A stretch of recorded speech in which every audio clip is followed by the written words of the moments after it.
So here's just a quick video, guys.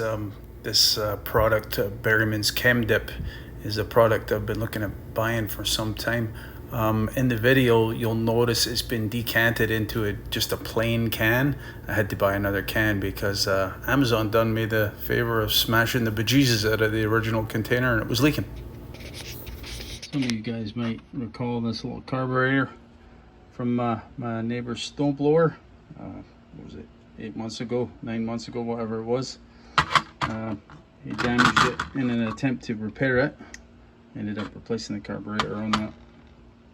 But this will make for a good test subject, I think, for the product here. The yeah, this is never going to see service again because he damaged the nut that holds the needle valve here for the main jet. Anyway, not to worry. This is just an exercise in seeing how well this product actually performs. So can comes complete with a little dipping basket, as they call it, so you can keep all your parts sorted. So it's an immersion cleaner, of course, right? It doesn't require any heat or agitation. You just simply drop your parts into the solution, and we'll see how it goes.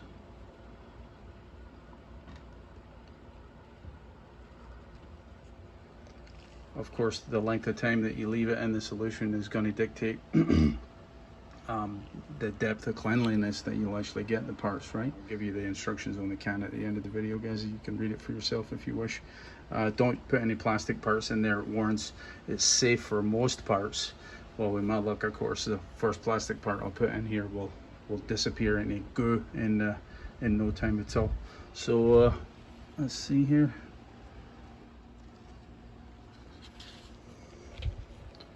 Okay, so let's leave it for 4 hours and see how it goes. I took some photographs of the original can and emailed them to myself, and then I printed them out just so I have the original instructions and the access to the material safety data detail. It does warn you on the label not to actually seal the can back up because as the chemical actually works on the parts that you've got dropped into the bath, it can you know, cause vapor bubbles to form, and I think you can actually form enough vapor pressure. I've read that people have actually blown the lid off of this thing, so clearly you don't want that happening. So don't seal the can when there's parts actually in there. So just shy of 4 hours. We see what we got.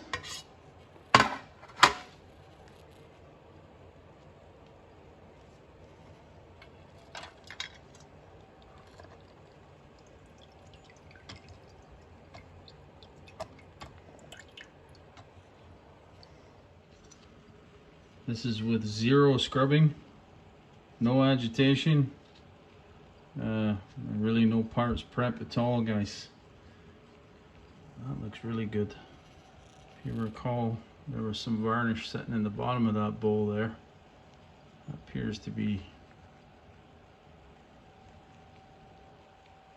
really quite clean. Again, 0 scrubbing. You're supposed to wash parts off, and I will do so. With warm water to clean them.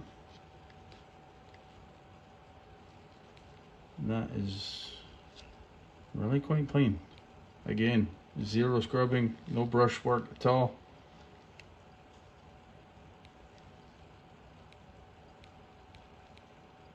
I'm sure with a wee bit of Scotch-Brite you could get rid of the residual of the gaskets that was on the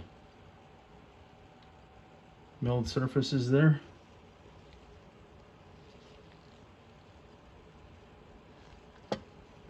Nice. Let me wash these up.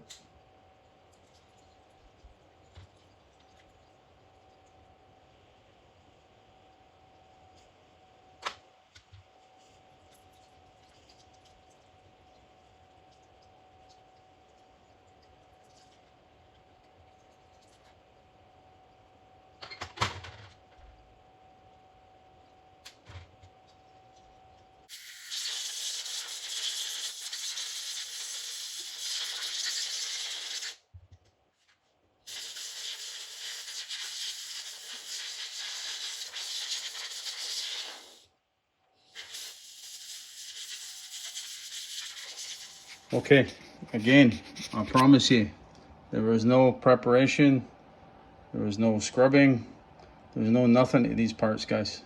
Why would I lie? It would render the whole point to the video absolutely pointless. So that looks pretty clean to me. Yeah, a wee bit of preparation would have got it even cleaner. A wee bit of, you know, prior to it going into the immersion bath, scrubbing it up a wee bit better. I did notice, look at this side. This side is like virtually brand new, where this side is a little stained still. Know that this, I mean, this does nothing to the functionality of the float, obviously, right? But if you're worried about the aesthetics, I think it does matter how you orient you might be, it might be, you know, a good idea to actually reorient the parts, how they actually sit in the solution, you know, at the 2 hour mark. Or you can, obviously you can take it out and, you know, you can brush it up a bit. That would probably aid in the cleaning as well. But again, look how clean that is. I didn't touch this. You can tell there's no scrubbing marks or scouring marks in there, guys. I didn't touch this. This is like, apart from where the gasket sits, a little bit of residual rubber there probably. See how well these were made back in the day? This is quite old, right? You know, you could drain the bowl without any tools. You could adjust the main jet from the bottom. Yeah, you might need a screwdriver, maybe. That cleaned up really nice. Again, zero scrubbing. Could be a wee bit cleaner, a wee bit scouring, but I'm well impressed. Needle valve, like brand new.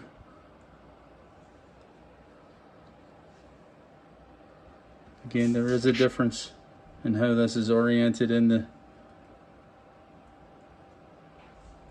dip, what do they call it?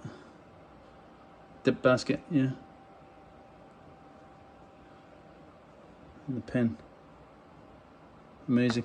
Well, I'm impressed. I don't sell any of this stuff, guys, right? You know, it makes never mind to me what you buy or what you don't buy. Don't get me wrong. I'm not allowed to sell any of this stuff. That's not my style. I thought, you know, I do a lot of pissing around with lawnmowers and weed whackers and stuff like that, you know, so yeah, I'm well impressed. Not cheap. This is like $100, $104 Canadian. I think that was all in with a tax. So I didn't pay that because it was damaged, and I was looking at returning it, and they wanted me to pay for shipping. No, I'm not paying for shipping when you send me something that's damaged and leaking. So they ended up taking 30% off the price, in which case it covered the price of the can and, you know, a few bucks. So it made it a wee bit cheaper, but you can look at in and around $100 Canadian for that product. Not cheap. Anyway, Berryman's Chem-Dip. I'm well impressed. That's it, boys. Cheers.